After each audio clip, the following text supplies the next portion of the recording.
petite brebis pas comme les autres.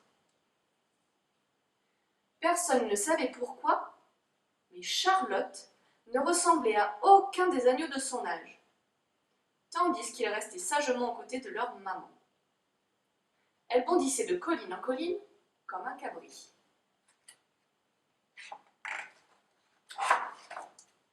Grimpait aux arbres comme un singe.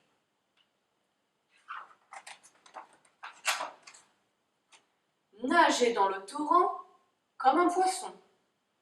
Tout le village connaissait cette petite brebis intrépide. Le troupeau, lui, tremblait à chaque nouvel exploit.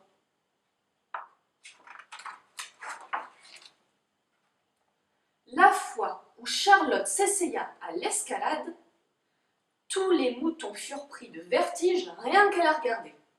« Ça va mal finir », affirmèrent les plus vieux. Quand Charlotte fut retrouvée aux abords de la grande route à observer les voitures qui passaient, ses aînés en restèrent pétrifiés d'effroi. « Ça va mal finir », répétèrent les plus vieux.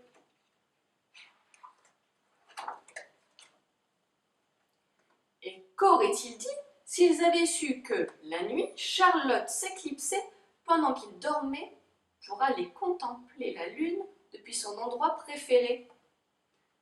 Même Charlie, le vieux chien du berger, n'avait rien remarqué. Il est vrai qu'il n'avait plus l'oreille aussi fine. Un jour d'automne, alors que le troupeau paissait dans les prairies, le berger fit une mauvaise chute et se cassa la jambe. Il ne pouvait plus bouger. La nuit commençait à tomber.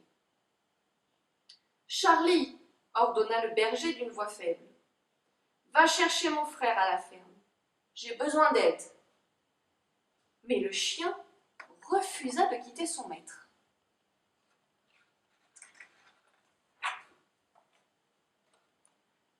« Je vais y aller !» annonça Charlotte au troupeau. « Pas question !» s'écrièrent les anciens d'une seule et même voix. Une petite brebis ne court pas les sentiers seule la nuit. Ça va mal.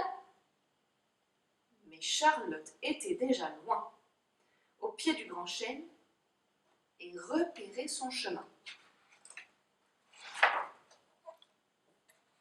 Elle bondit de colline en colline, traversa le torrent,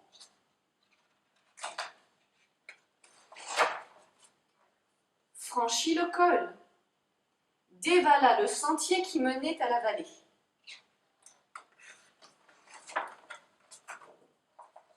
Il faisait nuit noire quand elle atteignit enfin la grande route. Postée sur le bas-côté, elle attendit qu'une camionnette finisse par s'arrêter. « Mais je te reconnais, petite brebis, encore à vagabonder par monts et par vaux. Allez, grimpe, tu risques de te faire écraser. Je te ramène à la ferme. »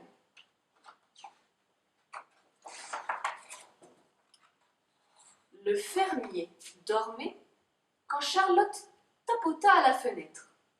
« Chérie !» s'exclama sa femme. « Réveille-toi, regarde! C'est la petite brebis intrépide. » Seule si loin du troupeau? C'est étonnant. Faut que j'y aille. Il doit y avoir un problème là-haut. Pour une fois, les vieux moutons du troupeau ne trouvèrent rien à dire.